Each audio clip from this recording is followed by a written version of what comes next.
Welcome everyone, this is Andre's Restart, and today we are talking about Nintendo's second quarterly results. The numbers have come in, we have some updates on sales that are giving us some interesting implications about what's to happen in the not-so-distant future, but also some comments from the President of Nintendo, Shuntaro Furukawa, about Switch 2 rumors, where some think he's blatantly lying, or maybe just being a bit misleading, and I do find it quite interesting, so that is what we're talking about today.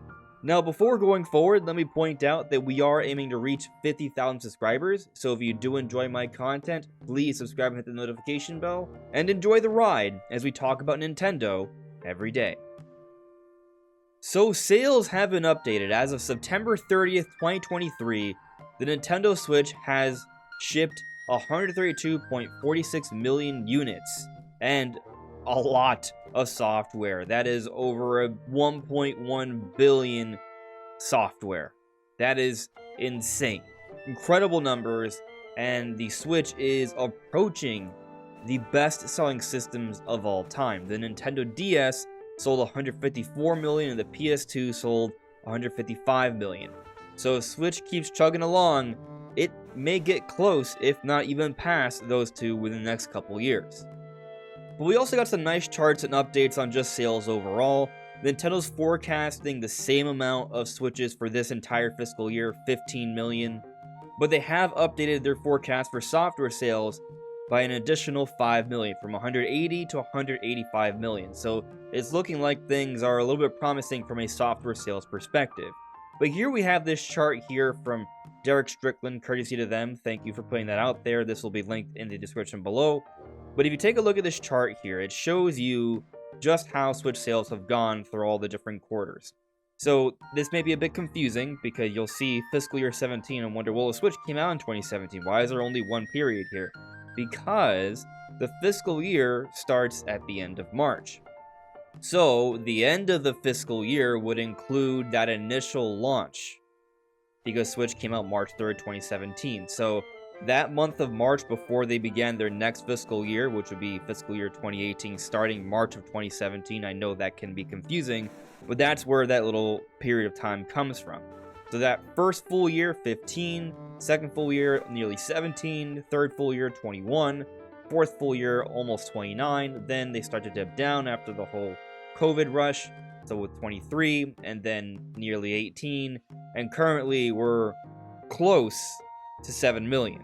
But what you'll notice here about that first quarter, this is the quarter April, May, June, that first quarter of time for the fiscal year, it is the third highest quarter of the entire Switch generation. Even though it's the 7th year of Switch, we had the third highest first quarter of the fiscal year. That's pretty impressive.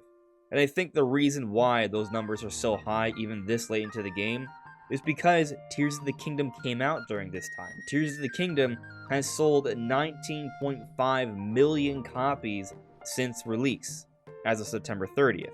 This is for hardware specifically, but Tears of the Kingdom would push hardware, especially because they had the Tears of the Kingdom OLED that came out during this time as well.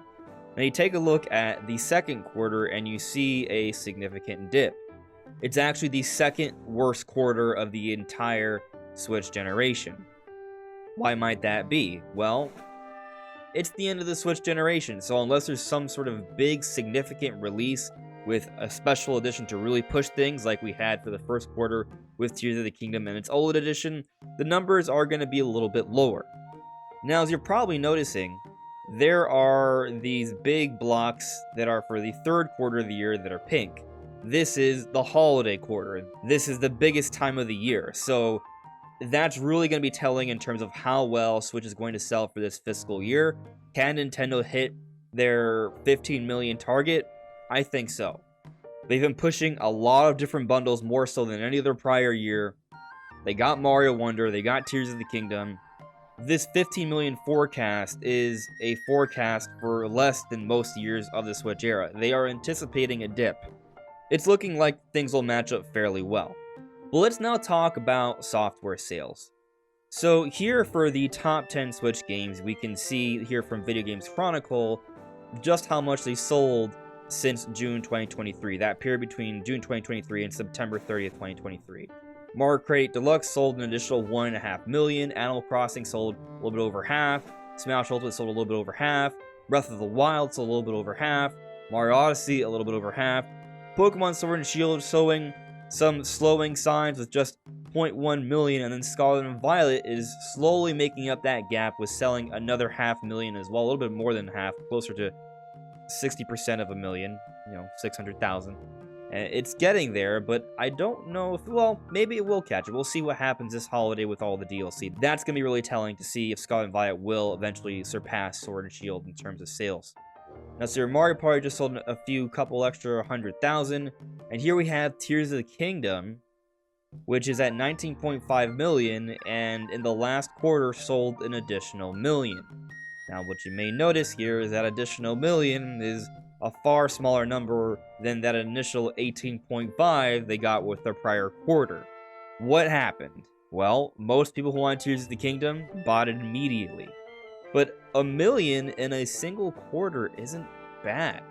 That's better than all other games on this list, save for Mario Kart 8 Deluxe. Now, something that should be noted is that Animal Crossing, Smash, Breath of the Wild, Mario Odyssey, Sword and Shield, Mario Party, and Mario Bros. U Deluxe are all older games. Scarlet and Violet came out last year, but for the holidays, so it's still fairly recent. It hasn't been out even a year, and it sold a little bit over half. So Tears of the Kingdom doing better than that does bode well. And I think we should emphasize here that Tears of the Kingdom still hasn't had the opportunity to enjoy that holiday season where we see the majority of sales. So I would say the jury is still out on if Tears of the Kingdom can catch up to Breath of the Wild. Right now, it seems like there's a significant gap, especially with Breath of the Wild still selling 500,000 per quarter. That's great evergreen sales there. But Tears of the Kingdom is going to make a significant leap this holiday. So once this next quarter passes, I think we'll have a much better picture on how close Tears of the Kingdom will be to Breath of the Wild, and also Scarlet and Violet to Sword and Shield, and so far it's looking fairly promising for that. But the basic gist here is that Switch sales are going well, software is strong, but Nintendo's forecast of their dipping hardware seems to be pretty much par for the course, what they were expecting, which leads me to believe that yes, they are for sure in the position where they should be introducing a new console next year. When you have a couple years in a row where your system is dipping in terms of hardware sales, that's when you want to put out the next system. So everything is going according to plan here. But going back to Tears of the Kingdom specifically, I can see a scenario where Nintendo does something to Tears of the Kingdom to keep it relevant early on for Switch 2. They pushed out this big new Zelda game at the end of the Switch generation, and they probably want to see it continue its evergreen sales. So I think there's a good chance they'll put out some sort of graphical patch, maybe not DLC because Nintendo has said there are no current DLC plans, but I can see some sort of visual enhancement, maybe some free updates that can bring people back to the game and get excited to play it again, maybe on Switch 2. But on the note of Switch 2, let's talk about this apparent lie. So here I have Mainichi.jp. This is a Japanese publication that has done the reporting on what Furukawa said about certain Switch rumors and patents going on. So I'll be reading that to you. But keep in mind, this is a Google translation, so it will be a little rough, but still, I think there are some valuable things here to discuss. President Furukawa pointed out, rumors are circulating mainly on the internet as if they were public information, but they are inaccurate. He cited reports that Nintendo provided explanations about next-generation consoles to specific software makers in 2022, and that Nintendo demonstrated a new model at an overseas event in the summer of 2023, denying them as untrue. He also then goes on to say, it was also revealed in October that he had applied for a patent for a gaming device equipped with 2 screens, but President Furukawa said, I applied with the understanding that the patent information would be made public. It does not mean that it will be installed in a product. Alright, so what are my takeaways here? Let's talk about the patent part first, because this part is a little bit more simple. This is expected. He's pretty much just telling us what we already know. When patents come out, they are protecting that information, but that doesn't necessarily mean they are going to be using it in a future system. but it's also possible that the way the patent may be used just will be not in the way we are interpreting the patent. So that's just something else to consider. They are making sure that they have the patent on the technology so they have access to in the future if they decide to go in that direction, but the patent itself isn't necessarily indicative of how exactly it will be taken advantage of if it ever does come to market. And there was a lot of discussion on these patents recently, which is why President Furukawa made mention of it. But here is the bigger part, this part here, where he talks about how the Saturn reports are inaccurate and untrue. He talks about an overseas event in the summer of 2023.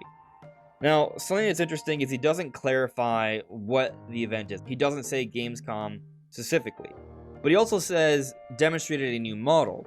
The last I checked, the Gamescom rumors weren't saying that there was a new model there. They were showcasing tech demos, or they were showing demos running on PC that were meant to give off the idea of what Switch 2 could do. So there were no new models, but perhaps some people misinterpreted that. So what he's saying here is a little bit of a mismatch, I would say. Again, you know, this is a Google translation, so there's some room for inaccuracy there, unintended.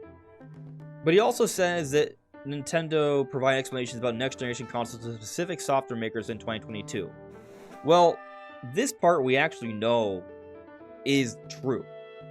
So here we have documentation that came from the Microsoft FTC legal case, and here we have emails involving Bobby Kotick of Activision, and as you can see right here, it says NG Switch Draft, Next Generation Switch, and it's all redacted. Can't see it. So this is the proof here. NG Switch, Nintendo was talking about their future next generation Switch with Activision.